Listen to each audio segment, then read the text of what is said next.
नमस्कार। इस वीडियो में हम बात करेंगे जहीरुद्दीन मोहम्मद उर्फ बाबर के बारे में। साथ साथ इसी वीडियो में हम समझेंगे पानीपत के युद्ध के बारे में, खूनी युद्ध के बारे में, जिसने पूरे भारत के इतिहास को बदल दिया।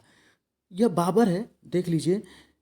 इसका जन्म उज्बेकिस्तान में हुआ और यह तैमूर और चंगेज के खानदान से था। तैमूर और चंगेज खान के वंशज से जुड़ा था। ये अब सोचिए कि जिसके खानदान में तैमूर और चंगेज का खून हो, जिसके ब्लड में तैमूर और चंगेज का खून हो, वो कितना घातक होगा, कितना खतरनाक होगा। इसके पिता का नाम उमर शेख मिर्ज़ा और माता का नाम कुतलुग निगार खान था और यह मंगोल जाति से था। मंगोल जाति को फारसी में मुगल बोला जाता है। इसीलिए जब बाबर भारत को जीता तो मुगल साम्राज्य की उसने स्थापना की। बाबर जो है ना, बहुत शक्तिशाली था, एकदम 6.5 फुट का बहुत शक्तिशाली था। और वो कहा जाता था कि एक ईंट की दीवार पे अपने हाथ, अपने दोनों बाजुओं में लोगों को लेकर के दौड़ सकता था। और कहा जाता कि जितनी भी यह युद्ध लड़ा और उसमें अगर नदियाँ मिली तो इसने खुद पार किया। इवन यह गंगा को 2 बार स्वयं पार किया। बात करते हैं ठीक पानीपत के युद्ध के बारे में, लेकिन थोड़ा सा बाबर के बारे में और समझेंगे। बाबर के बारे में समझने से पहले मैप पे हम चलते हैं। मैप से ध्यान होगा बाबर क्या था।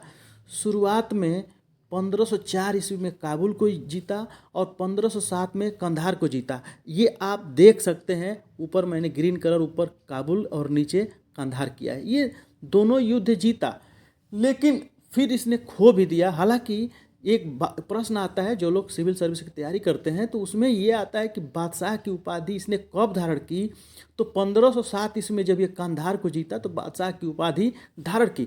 इसी बीच क्या है, 1519 से लेकर के 1526 में इसने भारत पर 5 बार आक्रमण किए। ठीक है, ठीक। तो अब बात करते हैं पानीपत के युद्ध के बारे में। लेकिन पानीपत के युद्ध के बारे में जानने से पहले हमको मैप समझना पड़ेगा और इससे पहले हमको समझना पड़ेगा इब्राहिम लोदी के बारे में। तो जैसा कि मैं बताना चाहूँगा कि बहलोल लोदी 1451 में गद्दी पर बैठा, लोदी वंश की स्थापना की। और वह थोड़ा सा खुशमिजाज प्रवृत्ति का था, समझदार था, लड़ाकू प्रवृत्ति का नहीं था, बुद्धिमान था और वह शांतिपूर्वक अपना जीवन चलाया। लेकिन सुल्तान सिकंदर शाह, जिसको सिकंदर लोदी, तो जो लोग तैयारी करते हैं उनको मालूम होगा 5 क्वेश्चन इससे बिल्कुल पूछता है। सबसे पहला ये था कि यह ज्वालामुखी मंदिर के कई सारे टुकड़े किए, ठीक। और ये जहाँ पे मांस काटा जाता था वहाँ पे ये पत्थर वहाँ फेंका गया। साथ साथ जो सिकंदर लोदी था वो गुलरुखी नाम से कविताएं लिखता था और उसने 1504 में आगरा नगर की स्थापना की। ठीक है। और सबसे बड़ी बात यह कि उसने फरहंग सिकंदरी संस्कृत में आयुर्वेद की रचना की। लेकिन बात करते हैं इब्राहिम लोदी की। यह इब्राहिम लोदी की कमी ये थी, ये है तो बड़ा मतलब ये कि अपने अंदर एक भावना रखी थी, क्योंकि यह भारत देश को, भारत वतन को, हिंदुस्तान को बचाना चाह रहा था। और वहाँ से अफ़गानी जो मुसलमान हैं उनको जोड़ करके देख रहा था। वो मान रहा था कि अफ़गानी जो मुसलमान है और जो लोदी है वो भारत में ही, मतलब एक तरह से क्योंकि अफ़गानिस्तान भी भारत का हिस्सा था, तो एक तरह से जुड़े हुए हैं भारत से। तो ये सभी लोदियों को जोड़ने की कोशिश कर रहा था। और ये जब गद्दी पर बैठा तो इसने देखा कि जो इसके सेना में जो बुजुर्ग हैं, वरिष्ठ हैं, एक तो काम नहीं करते हैं, झूठ मूठ का साजिश करते हैं। तो जो वरिष्ठ थे और जो वरिष्ठ सामंत थे, सूबेदार थे, उनको हटा दिया और अपने हिसाब से नए लड़कों को अपने सेना में रखा, अपने दरबार में रखा। और ये बुरा लगा जो पुरनिया थे और इसके विरुद्ध साजिश करने लगे। तो इसी में दौलत खां लोदी था। वो तो एकदम गद्दार, मतलब गद्दारी क्या बात किया जाए, ठीक। वो दौलत खां लोदी लाहौर में जाता है और आमंत्रित करता है बाबर को। वो पंजाब का सूबेदार था और इसका चाचा था आलम खां लोदी, खुद इससे परेशान रहता था। दरअसल इन दोनों लोगों को यह भाव नहीं देता था, ठीक है। तो ये दौलत खां लोदी, आलम खां और साथ साथ राणा संगा भी जो है आमंत्रित किए। राणा संगा भी आमंत्रित किए किसको? ये बाबर को। तो राणा संगा, दौलत खां, आलम खां आमंत्रित किए। तो बाबर ने फैसला किया, बाबर फिराक में भी था, क्योंकि उसको सफलता नहीं मिली थी, बिल्कुल भोजपुरी फिल्मों की तरह। ठीक है ना, भोजपुरी फिल्मों में जैसे रवि किशन थे तो फिराक में थे कि हमको हिंदी फिल्मों में बढ़िया ब्रेक मिले। तो अब भोजपुरी फिल्मों में एक्टिंग वगैरह का तो कोई मतलब होता नहीं है। एक फिल्म किया, उल्टा सीधा फिल्में बनती है, उसको ब्रेक मिल गया। उसी तरह से ये शुरू में फ्लॉप था, एक तरह से कंधार से लेकर के काबुल के हिस्सों में, या फिराक में था कि हमको मौका मिले, हमको आमंत्रण मिले, और ये भारत पे आमंत्रण का इंतजार किया गया और दौलत खां, आलम खां और साथ साथ राणा संगा ने आमंत्रित किया। ठीक है, अब इब्राहिम लोदी की समस्या ये थी, इब्राहिम लोदी जो है वो दरअसल क्या कर रहा था, इब्राहिम लोदी वो बहुत हठी स्वभाव का था, जिद्दी स्वभाव का था, इसीलिए अपने सामंत, अपने जो सरदार थे उनका ये विश्वास खो दिया। ठीक है, अब बाबर का प्रवेश होता है, लेकिन पानीपत की बात करते हैं। आप जैसे हम लोग भी जब तैयारी कर रहे थे तो हम लोग जानना चाह रहे थे कि बाबर कैसे आया होगा। तो ये देखिए, हिंदू कुश की पहाड़ियाँ हैं। हिंदू कुश क्या है, अफगानिस्तान और पाकिस्तान में हिंदू कुश पर्वत है, और हिंदू कुश पर्वत में एक 10 फीट का रास्ता है, पहाड़ों के बीच में दर्रा है, जिसको क्या बोलते हैं, जिसको बोलते हैं खैबर दर्रा। इसी खैबर दर्रा से बाबर भारत में प्रवेश करता है, और बाबर भारत में प्रवेश करता है, प्रवेश करते करते वो पानीपत पहुंचता है। पानीपत का प्रथम युद्ध, अब हम लोग लंबे समय से बचपन से ही पढ़ते आए, हमेशा तैयारी करते, लेकिन मैप देखिए, ये पानीपत पड़ता क्या है। तो ये देख सकते हैं, मैंने रेड कलर किया है और एक ग्रीन कलर में पानीपत लिखा है। पानीपत दरअसल हरियाणा में पड़ता है, यमुना नदी के किनारे है। तो यमुना नदी के किनारे दोनों के बीच में आमना सामना हुआ, ये देख सकते हैं आप।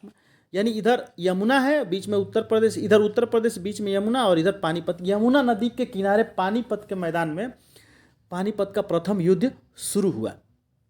अब क्या है कि इब्राहिम लोदी की सेना में 1 लाख और बाबर की सेना में केवल और केवल 12,000 सैनिक थे, और इब्राहिम लोदी की सेना में 3,000 हाथियाँ थी। लेकिन इसमें मैं एक और बात बताना चाहूँगा कि इसमें जो राजपूत राजा थे वो तटस्थ थे, उसमें भाग नहीं लिए, मैंने शुरू में ही कहा। ठीक, और लेकिन इब्राहिम लोदी की तरफ ग्वालियर के तोमर राजपूत लोदी के साथ लड़े। इसमें बाबर और लोदी के बीच आमना सामना हुआ। लोदी इस बात से पूरी तरह से आसान्वित था, मतलब उसको विश्वास था कि बाबर के पास सिर्फ 20-25 हज़ार के पास, इसका अनुमान था कि 20,000-25,000 के पास सैनिक हुए, हम उनको आसानी से हरा देंगे। लेकिन एक तो बाबर की सेना जब पीछे हटने लगी तो कुशल वक्ता की तरह इसने बोला कि अगर आप फिल्मों में देखे होंगे, सन्नी देओल जैसे बॉर्डर में बोलता है कि अगर मैं हटा तो मुझे मार देना, अगर तुम लोग हटोगे तो मैं तुम लोगों को मार दूंगा।